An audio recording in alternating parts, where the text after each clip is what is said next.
मैं मजाहिर का इसलिए उदाहरण दे रहा हूँ कि ताज़ा मामला हुँ, है, हुँ, हुँ। मेरे आस-पास। यानी जो मौलाना साहब गुज़रे हैं, उनके बेटे अब उनको रिप्लेस किया गया है, यानी उनकी कुर्सी पे वो बैठ गए। वो बैठे हैं और जो उनसे बड़े उस्ताद हैं, जो उनके वालिद साहब की समकक्ष हैं, हुँ, हुँ। वो एजुकेशन में भी और उम्र में भी, हुँ, हुँ। वो उनके नीचे काम करेंगे। ये मैं आपको बता दूँ गढ़ी दौलत में एक बड़ा मदरसा है, बदरुल उलूम गढ़ी दौलत। वहाँ से जो फ़ारिग होते हैं, वो बदरी अपने नाम के पीछे लगाते हैं। वो बदरी नाम का व्यक्ति उस नफ़रती का इंटरव्यू लेता है और वो नफ़रती व्यक्ति उसके सामने मुझको मदरसा छाप बोलता है। उसको पता नहीं क्या-क्या बोलता है और वो उसका काउंटर नहीं कर पाता, उनकी बातों का। हुँ। अल्टीमेट ओपिनियन पर आज मुस्तफ़ा चौधरी से हम लोग आपको रूबरू कराने की कोशिश कर रहे हैं। हम अपने दर्शकों को बता दें कि मुस्तफ़ा चौधरी अपना एक मुस्तफ़ा चौधरी के नाम से डिजिटल प्लेटफ़ॉर्म चलाते हैं और गंगो क्षेत्र में उनकी एक ख़ास पकड़ है, ख़ास पहचान है। स्पेशली उनके कंटेंट रहते हैं मुस्लिम समाज को बढ़ावा देना और मुस्लिम समाज में कुछ खामियों को उजागर करके लोगों तक उसको पहुंचाना। ये अल्टीमेट उनका एक अहम मकसद होता है। हाल ही में हमने उनकी कुछ वीडियोस को देखा है जिसमें उन्होंने कुछ मदरसे और कुछ मौलानाओं के ऊपर कुछ वीडियोस बनाई, उनकी कुछ खामियों को उजागर किया और उन्होंने कुछ अहम शब्दों का इस्तेमाल किया जिन पर हम चर्चा करने के लिए आज यहाँ पर मौजूद हैं। जैसा कि वो कहते हैं कि ये मज़हबी ब्लैकमेलिंग चल रहा है। अब इस पूरी बातचीत को तफ़सील से समझने की कोशिश करेंगे, लेकिन सबसे पहले हम चौधरी मुस्तफ़ा का वेलकम करते हैं अपने चैनल पे। चौधरी मुस्तफ़ा साहब, अल्टीमेट ओपिनियन पर आपका बहुत-बहुत स्वागत है। थैंक्स अकरम भाई। और अभी हाल ही में मैं आपसे सबसे पहला सवाल करना चाहूँगा, हाल ही में एक वीडियो थी जिसमें आपने एक मौलाना साहब से सवाल किया था कि आप अपनी जो निजी मदरसा चलाते हैं, तो उसके एवज़ में आपने एक क्यूआर कोड डाला है। तो उसको थोड़ा-सा समझाइए वो क्या था? किस तरह का मामला था? थोड़ा शॉर्ट में समझाइए आप। शामली के पास एक गाँव है बलवा गुजरान। मैं मौलाना को जानता नहीं था, ना ही उनके मदरसे को जानता था। क्या मैटर है मैं कुछ नहीं जानता था। मैं अपने घर था, एक वीडियो मेरे सामने आई, एक यूट्यूबर ने उसको डाला था और 1 मिनट 38 सेकंड में मौलाना हारून लोगों से अपील कर रहा है कि एक नोटिस हाथ में लिए हुए है कि ये नोटिस मदरसे को मिला है और वो इस तरह बता रहा था कि सरकार का रवैया मुसलमानों के और मदरसों के खिलाफ है। इस संबंध में ये नोटिस मिला है और 9.5 लाख रुपए का ये नोटिस मिला है। अगर आप 4 दिन में ये पैसा जमा नहीं करेंगे, मेरी मदद नहीं करेंगे, तो मेरे मदरसे को खतरा है।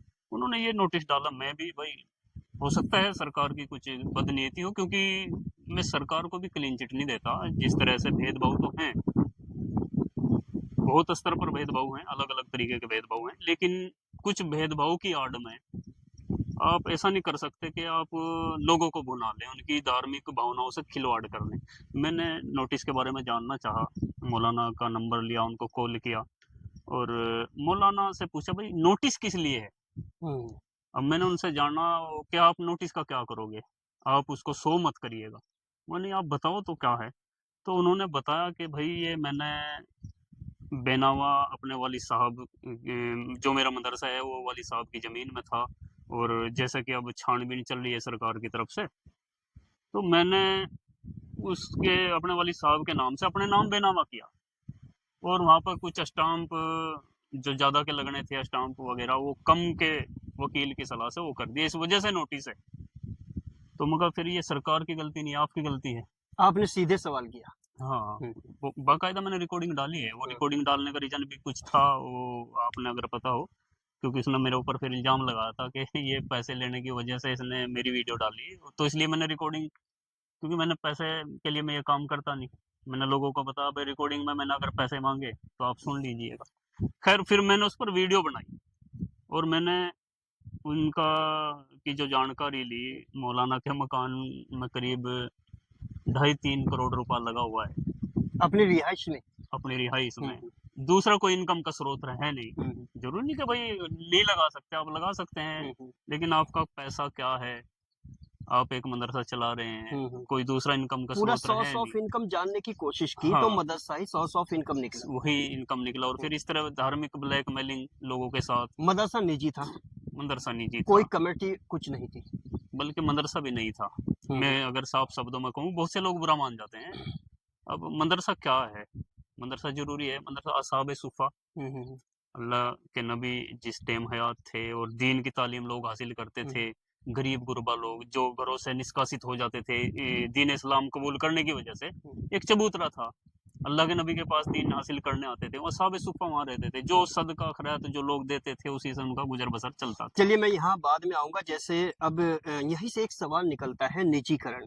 हालाँकि निजीकरण तो स्कूल्स का भी है, जो प्राइवेटाइजेशन ऑफ स्कूल्स है, पर वहाँ बच्चे फीस देते हैं, वहाँ सिंगल ऑनर होता है, वो अंडरस्टूड है, कॉमन बात है, सबको पता होता है उस चीज़ का। लेकिन ये जो मजहबी इदारे हैं, इस्लामिक इदारे भी नहीं कहेंगे, जो मजहबी इदारे हैं, इसमें जो ऑनरशिप होती है वो एक आदमी की होती है। कभी आपने कोई पड़ताल की है कि इनकी पूरी कमेटी नहीं होती? और निजी मदरसा अगर है, वो निजी प्रॉपर्टी है, तो निजी प्रॉपर्टी के साथ वो अपने मुदर्रिसीन को, अपने टीचर्स को, अपने उस्तादों को चंदे के लिए भेजते हैं। बहुत तो ये उत्पीड़न होता है नहीं, वो। मैं पूरा सवाल कर दूं तो चंदे के लिए का मतलब ये है कि पहले उसको समाज इजाजत देता है, कानून तो दूसरे नंबर पे आता है, यानी सामाजिक परमिशन उसको मिलती है। तो समाज उसको परमिशन क्यों देता है, वो उसकी तहकीकात क्यों नहीं करता? जबकि 90% अरबी मदरसे जो निजी हैं, उनका जनरेशन टू जनरेशन चल रहा है। जैसे एक मोहतमिम साहब हैं, उसके बेटे हैं, फिर बेटे हैं, यानी वंशवाद जिसको कहते हैं, ये वंशवाद। तो ये इस पर आप रोशनी डालिए, क्या कहना हाँ, चाहिए? नहीं आपने कहा निजी मदरसे, वहाँ तो होगा ही वंशवाद, लेकिन जो जिनको आप संस्थागत मानते हैं, ये वंशवाद वहाँ है। निजी तो एक ऐसा हो गया, उसकी तो कोई दखलंदाजी कर ही नहीं सकता, उसने तो बनाए अपने लिए है मदरसा, उसके नाम, कमेटी अगर कोई नाम के लिए कमेटी बनाई भी है, सदस्य उसमें चयनित किए हैं, तो कौन होगा? आपका भाई, आपका बेटा, आपके साले, आपके बहनोई, मतलब घर के सदस्य वो दिखाने के लिए, वो तो निजी हो ही गया। जो संस्थागत है, जिनको आप बड़े मदरसे मानते हैं, और मैं एक बड़ा नाम अभी, क्योंकि हाल नज़दीक की बात है, मज़ाहिरुल उलूम, कोई निजी निजी सहारनपुर में। सहारनपुर बड़ा इदारा है। दारुल उलूम की स्थापना हुई करीब थोड़ा ही फासला, चंद सालों का फासला है जब इनकी बुनियाद रखी गई थी। संस्थागत मानते हैं। अभी वहाँ के मोहतमिन साहब का इंतकाल हुआ है, उनका बेटा जिसकी उम्र महज 20-22 वर्ष, मसाइल उलूम की बात कर रहे हैं मैं मजाहिरुल उलूम की बात कर रहा हूँ, हम्म, जिसको आप संस्थागत मानते हैं और अच्छा मानते हैं, मैं बुरा नहीं बोल रहा हूँ, क्योंकि निजीकरण की बात यहाँ हो रही है और वंशवाद की बात चल रही है। क्या मजाहिरुल उलूम में कोई वरिष्ठ मौलाना नहीं होगा जिन्होंने अपनी जिनके खिदमत, पास उनसे बेहतर उनसे क्वालिटी हो, बेहतर एजुकेशन क्वालिटी हो? हो, तजुर्बा हो, बहुत कुछ। हम्म। अब 20-22 साल का उनका लड़का इसलिए मोहतमिन बन रहा है क्योंकि उनके वालिद साहब मोहतमिन थे। ये मतलब माँ, वंशवाद क्वालिटी, एजुकेशन, कैरेक्टर कोई मायने नहीं रखता। कोई मायने नहीं रखता। और अकरम भाई, इसके दुष्परिणाम देखिए। नहीं नहीं, मैं वहीं पर आऊंगा, लेकिन उसमें इस्लाम मजहब क्या इसकी इजाजत देता है कि वो उसका ही बेटा होना चाहिए? जबकि नहीं नहीं, मैं इस पर क्लियर कर दूं। अल्लाह के नबी के बाद सबसे पहले जो खलीफा हुए वो कौन हुए? हजरत अबू बकर, उसके बाद हजरत उमर, हजरत उस्मान, चौथे नंबर पर हजरत अली हुए, जो कि अल्लाह के नबी के दामाद थे। अगर वंशवाद की बात करें, अगर इस्लाम इसकी इजाज़त देता, तो सबसे पहले हजरत अली को होना चाहिए था। काबिलियत हजरत अबू बकर में थी तो बने, उमर में उनके बाद उस्मान, उनके बाद हजरत अली। तो ये इस्लामिक मेरे हिसाब से तो नहीं है, इस्लाम इसकी इजाज़त नहीं तो देता। इसको क्या कहेंगे? मतलब क्या है ये सब कुछ जो चल रहा है? ये तो एक वही सीधा सीधा लोगों के साथ छल कपट और लोगों को एक अंधकार में धकेलना, क्योंकि शिक्षा का महत्व बहुत बड़ी चीज़ है। शिक्षा हमारे बच्चों के नहीं, अभी भविष्य। आपने कहा छल कपट, तो इसको भी थोड़ा सा तफसील से बताइए। छल कपट का मतलब लोगों से चंदा लेके चलाना है या निजीकरण है इसका मतलब? अभी तक मैं निजीकरण को दोषी मानता था, लेकिन मैंने तफसील से अगर जाना, कोई अगर निजी मदरसा बना रहा है, वो अपना कुछ उसमें दे भी रहा है, अपनी ज़मीन में अगर बना रहा है वो दे भी रहा है और फिर लोगों से भी ले रहा है। और जैसे मैंने मज़ाहिरुल उलूम का जिक्र किया, इन लोगों ने तो उसमें दिया भी कुछ नहीं, जो ये लोग उसके मालिक बने बैठे हैं। मालिक बने बैठे हैं। हम्म और मैं मज़ाहिरुल उलूम का इसलिए उदाहरण दे रहा हूँ कि ताज़ा मामला है हम्म। मेरे आसपास। यानी जो मौलाना साहब गुजरे हैं, उनके बेटे, अब उनको रिप्लेस किया गया है, यानी उनकी कुर्सी पे वो बैठ गए। वो बैठे हैं, और जो उनसे बड़े उस्ताद हैं, जो उनके वालिद साहब की समकक्ष हैं, वो एजुकेशन में भी और उम्र में भी वो उनके नीचे काम करेंगे। यानी इसमें एक चीज और बता दें हम यहाँ अपने सुनने वालों को कि जो मुदर्रिसीन है जिनको टीचर्स बोलते हैं, जो अध्यापन कार्य करते हैं वहाँ पर, जो 40 साल से वहाँ टीचिंग कर रहे हैं, 50 साल से कर रहे हैं, लेकिन वो एक छोटा उम्र का लड़का, उसको भी वो मतलब उसी अदब और एहतराम से, मतलब उसका जो ईगो होगा, ईगो, चूंकि अगर वो इस्लामिक नॉर्म्स उसके अंदर होते तो शायद वो एक्सेप्ट ना करते, वो मना कर देते कि मैं इसके लायक नहीं हूँ। तो ये जो स्टेटस बन रहा है, इसमें पब्लिक कहाँ खड़ी है, मुस्लिम कौम कहाँ खड़ी है, और मुस्लिम कौम कितने अंधेरे में है, उस पर रोशनी डालिए। भाई साहब अकरम, एक शब्द इजाद हुआ है पिछले कुछ दिनों से, अंधभक्त। अंधभक्त बोलो तो बीजेपी का सपोर्टर, और हम सब मानते हैं कि बीजेपी के सपोर्टर अंधभक्त होते हैं, लेकिन हम किसके अंधभक्त हैं, हमारे अंदर किसकी अंधभक्ति है, हमें खुद पता ही नहीं है। हमारा सिर्फ उधर ध्यान है कि हाँ ये तो अंधभक्त होते हैं। यानी पूरी मुस्लिम कम्युनिटी को एड्रेस कर रहे हैं आप लोग। हाँ, हमसे मुराद मैं भी शामिल हूँ, आप बिल्कुल। भी शामिल हैं। हमने अपने हक अधिकार बिल्कुल भूल चुके हैं। बस ये साहब ने बता दिया, आप इसके अलग नहीं सोचेंगे। शरीयत में अकल का दखल नहीं है। मैं कहता हूँ जिसमें अकल का दखल नहीं है वो शरीयत कैसी। अल्लाह के नबी कोई अदना इंसान थोड़े ना थे।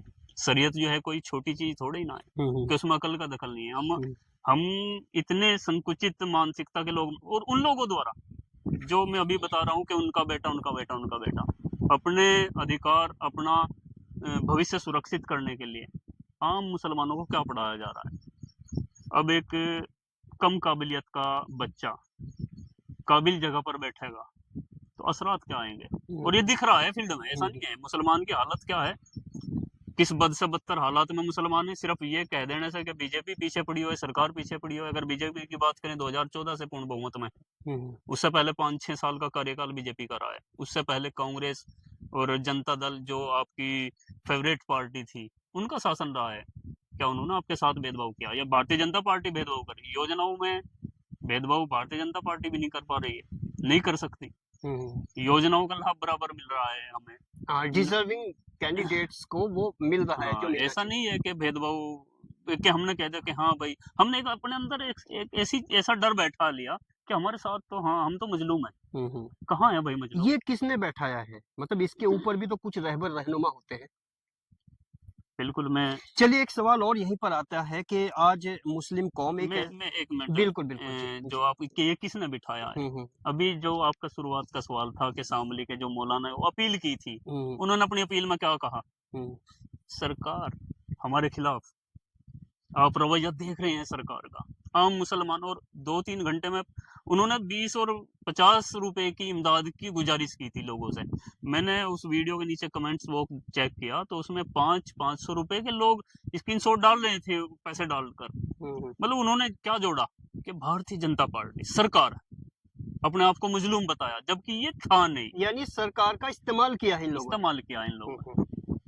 तो इन लोगों ने डर बिठाया है हमारे अंदर, और कुछ गलत लोगों ने। मैं ऐसा नहीं कहता कि भाई सभी गलत हो गए, बहुत बड़े अच्छे काबिल उलेमा हैं, मदारिस हैं, हमारी जरूरत भी है। मैं ये नहीं कहता कि भाई मदरसा हमारे लिए जरूरी नहीं है, दीन जरूरी नहीं है, उलेमा जरूरी नहीं है, लेकिन क्या अच्छे लोगों की आड़ में गलत लोगों का हम क्यों ढोए उनको? तो करेक्शन कैसे किया जाए समाज में, ये पता कैसे किया जाए कि कौन अच्छे हैं कौन क्या है, और उसके ऊपर किस तरह का मतलब एक सिस्टम होना चाहिए, इस्लामिक हो या सामाजिक हो, आपको क्या लगता देखिए, है? जो बात अकरम भाई मैं बोलूंगा, आप बोलेंगे, शायद जितने भी लोगों तक पहुंचेगी, हमारी बात को इतनी सीरियस कोई नहीं लेगा, लेंगे भी बहुत से।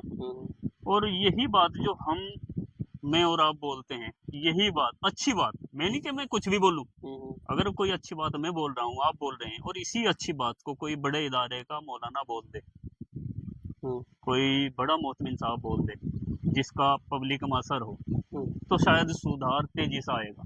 सुधार तो अब भी आएगा, लोग जागरूक हो रहे हैं, इतने जागरूक हो रहे हैं जिनकी हिम्मत नहीं पड़े थी किसी सफीर को टोकने की, आज वो पूछ रहे हैं भाई कहाँ से आया, किसके लिए चंदा मांग रहा है, कहाँ बच्चे पढ़ते हैं।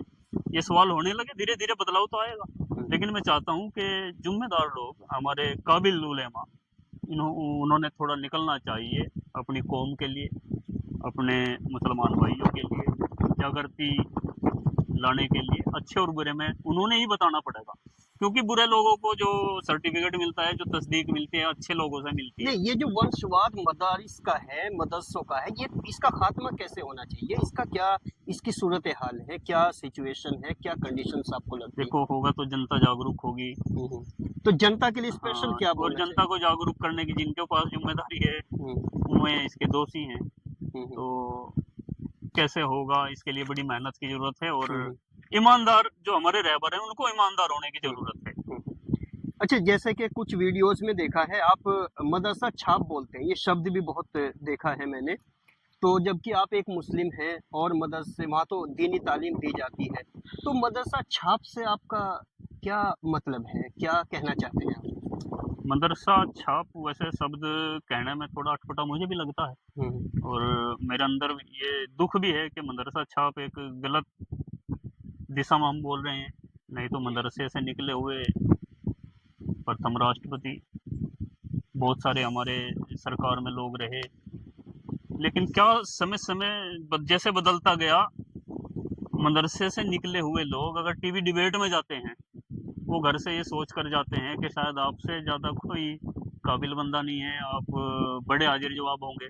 और आप देखते भी होंगे टीवी डिबेट में कमोबेश जितने भी उलेमा जाते हैं, जो वहाँ उनके आगे लिखा जाता है इस्लामिक स्कॉलर। ठीक है, आप अपने लिए जाओ, आज़ाद होकर के जाए, वो एक अलग बात है, लेकिन आपके सामने लिखा इस्लामिक स्कॉलर, और वहाँ आप मुंह की खा करके चले आते हैं। और एक नहीं, जितने भी जाते हैं उतनी मुंह की खा कर आ जाते हैं। तो यानी क्या हार के आ जाते हैं, हार के आ जाते हैं? डिबेट को हार के आ जाते हैं। हाँ, ये तो मैं राष्ट्रीय स्तर पर बात कर रहा हूँ। अभी एक हमारे गंगों में एक नफरती एक लड़का है, वो आए दिन मुसलमानों को गाली गलौज करता रहता बिला वजह के। बहुत उसने नफरतें फैलाई हैं हमारे इलाके में। और उसका एक मदरसे से निकला हुआ एक व्यक्ति जिसके पीछे बदरी लगता है, मैं आपको बता दूं, गढ़ी दौलत में एक बड़ा मदरसा है, बदरुल उलूम गढ़ी दौलत। वहां से जो फारिग होते हैं वो बदरी अपने नाम के पीछे लगाते हैं। वो बदरी नाम का व्यक्ति उस नफरती का इंटरव्यू लेता है, और वो नफरती व्यक्ति उसके सामने उसको मदरसा छाप बोलता है, उसको पता नहीं क्या क्या बोलता है, और वो उसका काउंटर नहीं कर पाता उनकी बातों का। हम्म, तो मदरसा छाप, आप खुद पहचान कर रहे हैं ना। यानी मदरसा छाप से आपका मतलब है कि उनको इतनी मालूमात, इतनी नॉलेज नहीं होती जितनी होनी चाहिए। हाँ, अपना ये अपना साबित वो खुद करते हैं। प्रोटेक्शन के लिए हाँ, काउंटर जो हाँ, सवाल होता है, अगर क्वेश्चन है तो काउंटर क्वेश्चन नहीं होता बिल्कुल। उसका। अब आप मुसलमानों की भीड़ में हम्म, मस्जिद में मेंबर पर खड़े होकर तो बड़ी अच्छी बातें बोल सकते हैं, हम्म, बोलनी भी चाहिए, अच्छी बातें होती भी हैं। वहां तो आप सर्वज्ञाता हैं, ये कोई बड़ी बात नहीं है। आप दूसरे लोगों में जाएंगे, दूसरे ख्याल के लोगों में जाएंगे, और वहां पर आप अपनी बात किस अंदाज में रखते हैं, मायने ये रखता है, हम्म। जो अच्छा, कि मुझे जैसे नहीं लगता रख रहे हाँ, हैं। आप जैसे लोग चंदा मांगते हैं, सफीर गुजरते हैं, कभी कभी उनको भी पकड़ के बैठ जाते हैं, उनसे भी बड़े तीखे सवाल करते हैं, तो ये चंदा सिस्टम आपको कैसा लगता है? कि आप इसके जो झुंझलाहटें आप में हमने देखी है, जो एक अंदर से एक गुस्सा भी देखा है आप में, हालांकि वो सच के लिए है, उसको समझना थोड़ा गहराई में जाना पड़ेगा, लेकिन उसको भी थोड़ा सा समझाइए, किसी को भी पकड़ के उससे सवाल करना। देखिए अकरम भाई, हम्म, मैं अपने इलाके की बात करूंगा, गंगो या सहारनपुर शामली, सभी लोग रहते हैं। मैं जिस बिरादरी से बिलोंग करता हूँ, गुर्जर बिरादरी बहुतायत में है, सब खेती किसानी करने वाले लोग हैं। जी। ठीक, संपन्न इलाका है, बहुत ज्यादा संपन्न नहीं कह सकते, लेकिन अपना रोजगार जीवन यापन कर रहे हैं। अब हर गांव से दो चार लोग मदरसा खोल कर बैठे हैं, और रसीदे लेकर, या मैं फिर उसी भाषा का इस्तेमाल करूंगा क्योंकि मैं एक देसी आदमी हूँ, कटोरा लेकर ये घूम रहे हैं कि यतीमों के लिए, यतीम के बच्चे पढ़ते हैं, यतीम के बच्चे पढ़ते हैं। क्या हम यतीम कौम हैं, या हमें यतीम ही पैदा करने हैं? हम्म, हमें लेने वाला ही पैदा करना है, या हमें कुछ देने वाले भी? भाई इतने मदरसे हैं और मदरसों की जरूरत है। और ये, मैं अगर दारुल उलूम से जाऊं तो 150 पौने 200 साल दारुल उलूम की स्थापना को हो गया, मेरे ख्याल में 1866 में शायद स्थापना हुई थी। मैं यहाँ से लेकर के चलता हूँ, बहुत सारे इनके इदारे हैं। क्या कभी आकलन नहीं करना चाहिए? क्या हम आज भी यतीम ही पैदा कर रहे हैं, अनाथ ही पैदा हो रहे हैं। अनाथ ही हाँ। पैदा कर रहे हैं, हम्म। या कुछ देने वाले तो भी ये पैदा कर रहे चीज हैं। आपको झंझोड़ती है। ये झंझोड़ती है, ये मेरा दुख है। अच्छा, जितने सफीर जो चंदे वाले आपकी मुलाकात हुई, क्या वो आपको मुतमईन करते हैं, सेटिस्फाइड करते हैं, या बस ऐसे निकल जाते हैं? मेरा मुतमईन होना, मेरा सेटिस्फाई आपसे होना, मतलब हाँ, आपका ये क्वेश्चन मायने पूरी नहीं कौम रखता, को लेके ये है। मायने नहीं रखता। हम्म। जो भी है, मैं ऑन कैमरा हम्म। सभी को तो नहीं, हम्म। यूँ तो फिर मैं कुछ और भी नहीं कर पाऊंगा मैं, क्योंकि मैं भी अपना कोई मैं भी एक किसान हूँ छोटा, जी। मैं भी कोई बड़ा टाटा बिरला नहीं हूँ कि यही हम्म। काम करूंगा और हम्म। मेरे बच्चे कहाँ जाएंगे। मुतमईन जनता के सामने मैं तस्वीर रखता हूँ। मेरे पास भेजते हैं, सफ़ीर भेज दिया। मैं अभी ताज़ी घटना बताऊँ कि थाना भवन से एक सफ़ीर आया, वो मेरे पास आया, मैं खेत में था, उसने फ़ोन किया, मैं घर आया। हाँ भाई क्या बात है, कि जी मैं थाना भवन से आया, कितने बच्चे पढ़ते हैं भाई, कि जी बच्चे तो पढ़ते हैं 30-35। मुकामी या बाहर के? नहीं जी वो मुकामी हैं अभी तो, और बाहर से बच्चे लाने की तैयारी है, बाहर से बच्चे लाने की तैयारी है। यानी कि वो एक सफेद मनी बनाया जाता है, ब्लैक मनी को, वो बाहर से बच्चे लाने के लिए फिर वो लाइसेंस बन जाता है कि यहाँ यतीम बच्चे पढ़ते हैं, बाहर के बच्चे पढ़ते हैं, उनके लिए सदका फितरा ज़कात वाजिब हो जाती है। तो ये इस तरह की, वो बेचारा सीधा सज्जन था, और मैं तो जानता हूँ इनको भाई, मेरे गांव में कोई ऐसे है नहीं कंडीशन। नहीं, फिर आपने उसको क्या रिएक्ट किया? मैंने रिएक्ट किया क्या भाई, वो मैंने ऑन कैमरा उसको बताया, वो जो उसने बोला कि कितने बच्चे हैं उसने बताया, मैंने फिर उसमें समझाया भाई ये ठीक नहीं है। वो वीडियो वहां तक भी पहुंची होगी, मदरसे तक? उन पे मैंने ऑलरेडी फोन किया मोतमिन साहब पे कि जी कितने बच्चे हैं। उस सफीर ने 30-35 बच्चे बताए थे, उसने फिर 50-60 बताए। इसने बताया कि 2 सफीर और हैं, मोतमिन साहब भी मांगते हैं। यार मांगने का ही काम उठा लिया क्या यार, 20-30 बच्चे आप रखोगे, और हमारे जैसे भोले भाले इंसान वो बोलते हैं कि वहाँ कुछ तो तालीम हो रही है कुरान पाक की। अगर ये उदाहरण देते हैं कि अगर एक बच्चा एक हरूफ भी पढ़ रहा है, तो वो दुनिया आसमान और ये सब सातों आसमान जमीन से बेहतर है। अरे ठीक है भाई, इस बेहतरी में आप बेहतर महसूस कर भी रहे हो कि नहीं, या कहने भर से आप कहते हैं कि ये यहाँ पर दिया कामयाब होता है, 70 गुना आखिरत में मिलेगा, 10 गुना ही रिटर्न होता है। मैं मान लिया हदीस है, हदीस झूठी नहीं होती, मैं मान लिया, आप भी मानो, सभी मानो, तो क्या चलो 70 जो मिलेगा वो तो मिलेगा, 10 जो यहाँ मिलना था वो दिख रहा है क्या, या फिर हमारा पैसा रोंग नंबर पर जा रहा है? दो बात है, या तो फिर हदीस को झूठ लाओ, जो आप हदीस पढ़ा रहे हैं कि 70 आखिरत में मिलेगा और 10 यहाँ पे मिलेगा, जो आप मस्जिद मदरसे में दोगे, या तो हदीस झूठी है। और हदीस अगर झूठी नहीं है तो फिर आप झूठे हैं, आप रोंग नंबर पर मांग रहे हैं, लोगों का पैसा गलत नाजायज तरीके से आप इस्तेमाल कर रहे हैं और कौम को गर्त में धकेल रहे हैं, धोखा दे रहे हैं, धार्मिक ब्लैकमेलिंग कर रहे हैं, और ये मेरा दुख है। फिर कुरान शरीफ को पढ़ने के लिए, हाफिज बनने के लिए मदरसों की तो जरूरत है ही बहरहाल। बिल्कुल। तो फिर उनको कैसे चलाया जाए? आपका विजन क्या है, किस तरह चलने चाहिए मदरसे? सऊदी अरब, अरब कंट्री, मदरसे तो वहां भी होंगे। नहीं, वहां तो सरकार के अंडर में है सब कुछ। वहां से निकल करके लोग एडमिनिस्ट्रेशन से जुड़ते हैं, सरकार से जुड़ते हैं, या सिर्फ वहां से निकल करके हर बंदा को मस्जिद ही चाहिएगी? शिक्षा पद्धति में थोड़ा बदलाव चाहिए, ये मेरा सुझाव है। अब करेगा कौन, कर पाए? मैंने आपसे शुरू में कहा मैं कोई इतना बड़ा नहीं हूँ, मेरी मेरी बोली बात चंद लोगों पर असर करेगी, और किसी बड़े व्यक्ति की बोली बात वो ज्यादा लोगों पर असर करेगी। मैं तो एक सुझाव दे सकता हूँ, शिक्षा पद्धति में बदलाव जरूरी है, कलाम पाक हदीस मैं कम मना कर रहा हूँ, जरूरी है, मैं भी पढ़ा हूँ मदरसे में, ऐसा नहीं है। अच्छा, मुस्लिम जो रहबर हैं, मुस्लिम रहनुमा है वेस्ट यूपी के, अगर मैं बात करूं, चूंकि हम वेस्ट यूपी में रहते हैं, सहारनपुर मुजफ्फरनगर ये हमारी बेल्ट है, तो मुस्लिम कौन ऐसे रहनुमा है जहां आके आपकी नजर ठहरती है, जहां लगता है कि कौम को उनसे फैज हो जाएगा, कोई बेनिफिट मिल जाएगा? नहीं, अगर धार्मिक रहनुमा की, हाँ, रिलीजियस जो रूहानी की रहनुमा। करें तो दारुल देवबंद, इससे बड़ा इदारा कहाँ होगा,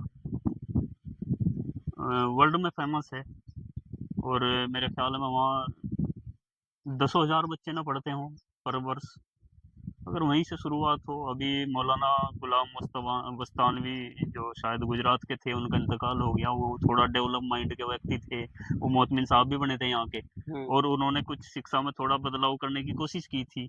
और ये चर्चाएं हैं, आम जन के मुंह पर है, सबके कानों में ये पड़ी हैं कि उनको इसी वजह से उनको मध्यावधि में हटाया गया, क्योंकि वो कुछ बदलाव चाहते थे। ये बदलाव नहीं चाहते। ये बदलाव नहीं चाहते, ऐसा लोग बोलते हैं और दिख भी रहा है। मेरा सीधा आरोप नहीं है। मुझे मैं बदलाव न चाहने की वजह क्या लगती है?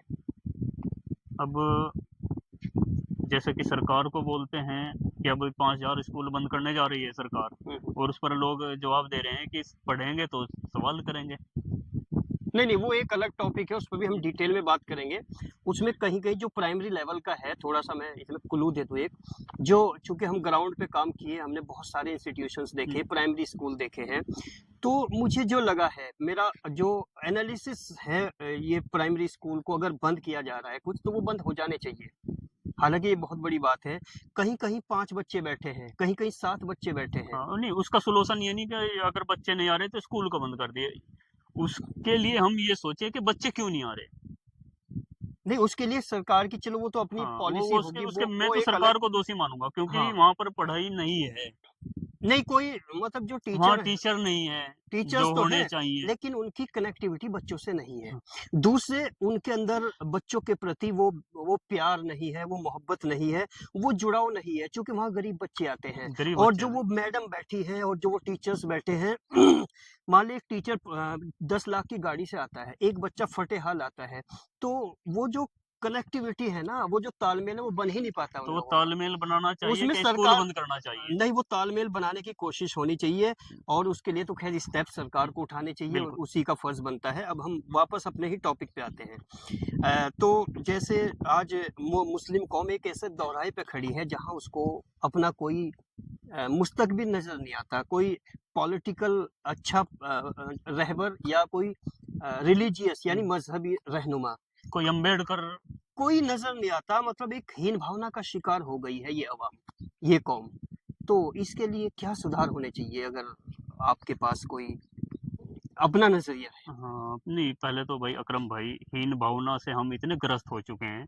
वो बोलते हैं अगर कोई मायूस व्यक्ति है ना, और उसके हाथ में तलवार है, और सामने कोई निहत्था है, और उसके अंदर जज्बा है, तो वो निहत्था व्यक्ति उस तलवार वाले को कत्ल कर सकता है। और ये हालात आज हमारी है। हमारे अंदर भेदभाव जिस स्तर पर हो रहा है, वो तो हो रहा है, कहाँ हो रहा है, कितना हो रहा है, वो एक अलग मुद्दा है। लेकिन उसके बदले में हमारे जो रहनुमा है, उन्होंने भी कोई कसर नहीं छोड़ी हमें हमारे अंदर हीन भावना ठूस ठूस कर भरने में।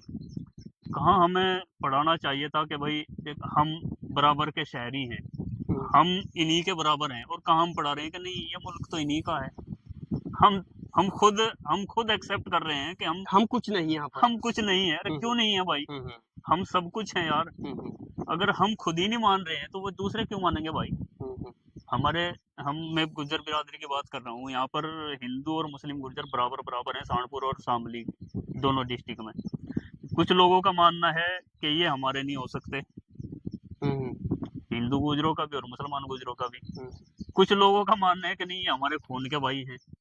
जो खून का भाई मानते हैं उनके बड़े अच्छे संबंध हैं, और जो ये मानते हैं कि हमारे भाई नहीं है, वो बहुत लाख कमियां निकाल देंगे। तो देखो, सुधार तो हमें खुद करना पड़ेगा, पहल हमें खुद करनी पड़ेगी, क्योंकि भुक्तभोगी हम हैं, निचले पायदान पर हम गए हैं, तो पहल हमें करनी पड़ेगी। एक दूसरी अब कि भाई ये कट्टरवाद फैल रहा है, कट्टरवाद का हम मुकाबला कट्टरवाद से करेंगे। बहुसंख्यक के लिए कट्टरवाद फायदेमंद हो सकता है, ध्रुवीकरण के एतबार से या दूसरे एतबार से। क्या अल्पसंख्यक के लिए कट्टरवाद कामयाब हो सकता है? तो उनसे उम्मीद ना करके, जबकि ऐसा नहीं है। मेरा मानना तो ये है कि अगर कट्टरवाद फैल भी रहा है, और सेकुलर लोग अगर हैं, और बुराई के खिलाफ मुखर होकर बोलने वाले लोग अगर हैं, आज भी मैं देखता हूँ, और मैं दावे से कर सकता हूँ, और इसको मैं साबित भी कर सकता हूँ, हिंदू समाज से ज्यादा मुखर होकर हक की आवाज उठाने वाला आज मुसलमानों में कोई इतना नहीं है जितना हिंदू समाज उठाता है। खासतौर से मजलूम मुसलमानों की भी आवाज हिंदू भाई उठाते हैं। अब चाहे बिल्किस बानो का मामला ले लीजिए, सुप्रीम कोर्ट तक अगर किसी ने लड़ाई लड़ी है तो वो हिंदू समाज था। और भी मैं बता दूं, पिछले साल जो कांवड़ यात्रा हुई थी मुजफ्फरनगर में, अजीत अंजुम, हालांकि कितने मुस्लिम यूट्यूबर्स होंगे, कितने मीडिया पर्सन्स होंगे, लेकिन अजीत अंजुम और वो एनडीटीवी से जो सौरभ रवीश शुक्ला, कुमार, नहीं सौरभ सौरभ शुक्ला, ये दोनों ग्राउंड पे थे। रेड माइक वाले। और ऊपर अगर बात करो अभय दुबे, अब ऐसी इस तरह के लोगों ने आवाज अजी उठाई है। ये आप बात कहीं ना कहीं इस बात में सच्चाई नजर आती आप है कि काउंट नहीं कर सकते, उनकी इतनी बड़ी जमात है जो, मुस्लिम के लिए हिंदू ही आवाज उठा रहा है। और हम एक एक एक पल में बोल देते हैं कि ये सब एक थड़ी के चट्टे हाँ, बट्टे हैं, जबकि ऐसा नहीं है। जबकि हम अपने गिरवान में नहीं झांकते कि हम अगर किसी मुस्लिम ने कोई गलत काम किया है, देखो मैं भी एक यूट्यूबर हूँ और मेरी नज़र रहती है कहीं मुसलमानों पर या किसी पर कोई जुल्म ज्यादती हुई, तो मैं किसी भी हिंदू, जो मेरे जानने वाले 10-20 ऐसे व्यक्ति हैं जो बोलते हैं, और मैं उनका जाता हूँ कि ये घटना घटी आज मुसलमानों के साथ, क्या हो, हम बोलते हैं और वो बोलते हैं। बोलते हैं। और अगर किसी मुसलमान ने कोई गलती कर दी, तो मैं ईमानदारी से आपको बता रहा हूँ, मैं अगर किसी मुस्लिम को फोन करता हूँ ना कि आप इस पर थोड़ा बोल दीजिए, ये मुसलमान ने गलत किया है, उसकी हिम्मत नहीं पड़ती बोलने की, तो इसको क्या कहेंगे हम? इतना ही हीन भावना का शिकार हो गया हीन ना। भावना का शिकार है, हाँ, और मतलब अपने अधिकार, अपने हक, हर चीज को वो भूल चुका है। भूल चुका है। अच्छा, अब फिर वापस आते हैं, एक लास्ट सवाल है मेरा। जैसे मदरसों में जो बड़े बड़े रहबर हैं, जो मौलाना हैं, जब वो कुरान को पूरे तौर से समझते हैं, लेकिन उसको इम्प्लीमेंट यानी प्रैक्टिकली या अमली जामा क्यों नहीं पहनाया गया, इतनी कमी क्यों नजर आती है, और इतनी कमी है तो उसको दुरुस्त करने का जरिया क्या है? इस ग्राउंड पे चलती इस मुस्लिम कौम को क्या करना चाहिए अपने रहबरों के लिए? मैं एक किस उदाहरण, तरह की आवाज उठानी अभी चाहिए? हम एक पत्रकार भाई हैं वाहिद नसीम, वो इंटरनेशनल जानकारी बहुत अच्छी रखते हैं। उनका फार्म हाउस है इधर साकुम्बरी देवी के आसपास पहाड़ में।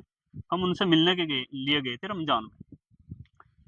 हम बैठे थे, चर्चा कर रहे थे, वो उठे, जोर का टाइम हुआ था, उन्होंने नमाज पढ़ी, हमसे नहीं बोला उन्होंने, हिंदू भाई भी थे और हम भी थे, तो नमाज तो हमने भी पढ़नी थी। तो हमने देखा वो वक्त है, हम भी फिर गए, वजू किया, हम 2 साथी थे और हमने भी नमाज पढ़ी। तो उन्होंने कहा कि क्या पढ़ा नमाज में? मगर जी सूरह फातिहा पढ़ी, सूरत पढ़ी। अब नहीं नहीं, ये सूरह फातिहा का मतलब बताओ क्या है? मुझे, हमें तो नहीं पता कि फिर पढ़ी क्यों। किसने पूछा ये सवाल? वाहिद नसीम, जी जी जी। मुस्लिम पत्रकार हैं, उन्होंने नमाज पढ़ी हमसे पहले। तो उन्होंने कहा कि देखो मदरसे में जो पढ़ाया जा रहा है उस एक भी शब्द की मीनिंग नहीं बताई जा रही, वो सिर्फ अरबी में आपके अंदर ठूसा जा रहा है। नहीं, वो एक कोर्स होता है अलग से मौलवियत का, वहाँ बताई जाती है वो चीजें। नहीं, अगर हम अल्लाह से रूबरू हो रहे हैं नमाज में, अगर छोटे बच्चों को भी अगर थोड़ा मीनिंग बता दें तो उसमें हर्ज क्या है? अब उसका एक प्रैक्टिकली उसका एक प्रैक्टिकली पर्टिकुलर कोर्स होता है ना, उसको करना पड़ेगा, वहां तक पहुंच नहीं पाता बच्चा, ये होता है। हाँ, मैं बता रहा हूँ, वो जैसे आपने कहा ना कि भाई ये प्रैक्टिकली बताना चाहिए कुछ, मैं तो उसके संबंध में आपको बता रहा हूँ। तो मैं ये समझता हूँ कि मदरसों में भी अगर कोई चीज अरबी में बताई जा रही है तो थोड़ा उसका हमने पता भी होना चाहिए। अच्छा, चलते चलते क्या लास्ट में कहना चाहेंगे? खास तौर से हमारा जो आज का टॉपिक है वो है अरबी मदरसों का, मतलब एक सिंगल पर्सन का मालिक होना, और खास तौर से वो सभी लोगों से चंदा करना, और मालिक उसका अकेला होना। अगर उसमें कमेटी भी है तो कमेटी में भी अपने लोगों का शामिल होना। 80 से 90% इस तरह के मदारिस देखने को मिलते हैं। तो आप इस पर चलते चलते एक लाइन में क्या नसीहत देना चाहेंगे? मैं फिर वो कहूँगा, मैं इतना बड़ा नहीं हूँ कि नसीहत दूँ, सलाह और जो अपने अंदर का है वो बता सकता हूँ। अंबेडकर ने अपना जीवन, बाबा साहब भीमराव अंबेडकर ने अपना पूरा जीवन अपनी कम्युनिटी, अपनी बिरादरी के लिए दिया और उन पर वो गर्व महसूस करते हैं। अपना सब कुछ न्योछावर उन्होंने किया। आप भी जो हमारे रहनुमा हैं, रहबर हैं, आप भी अंबेडकर से कम नहीं हैं। मैं आपको उनसे बहुत बड़ा मानता हूँ, लेकिन आप भी अंबेडकर बने, ना कि निजी स्वार्थ के लिए कौम को गर्त में धकेलें। आपके ऊपर बहुत बड़ी जिम्मेदारी है, आपने ही हमें बताया है कि आप कुछ कौम को दोगे, अच्छे काम करोगे तो आखिरत में क्या मिलेगा, और आप क्या कर रहे हैं हम सबको, आपको भी, और मैं जो कर रहा हूँ मुझे भी पता है। तो हमें खुद के अंदर सुधार लाने की जरूरत है और अम्बेडकर जैसा बनने की जरूरत है, ताकि आपके बाद भी आपको याद किया जाए और कौम आपके किए कामों की वजह से तरक्की करे, ना कि हीन भावना से ग्रस्त हो। और मुस्तफ़ा चौधरी जो हकीकत में कौम को बड़ी बारीकी से बहुत ग्राउंड पे जाके महसूस करते हैं और ख़ास तौर से अरबी मदारिस में जो भी तालीम है, जिस तरह से इस्लामिक तालीम दी जाती है, मज़हबी तालीम दी जाती है, उसको समझने की भी कोशिश करते हैं। और यहाँ बहुत सारे मौलाना हैं जिनके इंटरव्यूज़ वो अब तक कर चुके हैं और वेस्ट यूपी में ऐसे पहले शख्स हैं जिन्होंने इस तरह की आवाज़ को बुलंद किया है, जिन्होंने इस तरह की आवाज़ उठाने की कोशिश की है, क्योंकि उन्होंने अपनी ही कौम की कुछ कमियों को उजागर करने की कोशिश की है, जबकि उनका उजागर करने का मकसद किसी को हर्ट करना नहीं, तकलीफ नहीं। ऐसा नहीं है कि वो इस्लामिक नॉर्म्स के खिलाफ हैं, लेकिन फिर भी वो चाहते हैं कि कौम में एहसास कमतरी से हमारी कौम ऊपर जाए, हीन भावना का शिकार जो आज हो रही है उससे ऊपर जाए। और जो बड़े बड़े रहबर और रहनुमा हैं जो इस घूमती फिरती कौम को, जो बच्चे हैं अनाथ की तरह घूमते हैं, जिनके पास कोई डायरेक्शन नहीं, कोई रहनुमाई नहीं और कोई ऐसा प्लेटफॉर्म नहीं जहाँ पर जो मुस्लिम युवा है जो एजुकेशन अच्छी हासिल करना चाहता है, क्योंकि एजुकेशन के साथ साथ डायरेक्शन भी होती है। एक अच्छा मुकाम हासिल करने के लिए बहुत सारी चीज़ों की नीड होती है, लेकिन ऐसा कोई रहबर रहनुमा इस्लामिक हो मुस्लिम या पॉलिटिकल मुस्लिम हो कोई नज़र नहीं आता। सारी पूरी की पूरी कम्युनिटी में आपस में ना इत्तफाकी है और आपस में बहुत ही टकराव है, और उस टकराव को दूर करने के लिए कहीं कोई रास्ता उनको नज़र नहीं आता। तो उसी अंधेरे के बीच अपनी हल्की सी रोशनी के लिए उभरते हैं चौधरी मुस्तफ़ा। मैं मोहम्मद अकरम, बने रहिए अल्टीमेट ओपिनियन के साथ।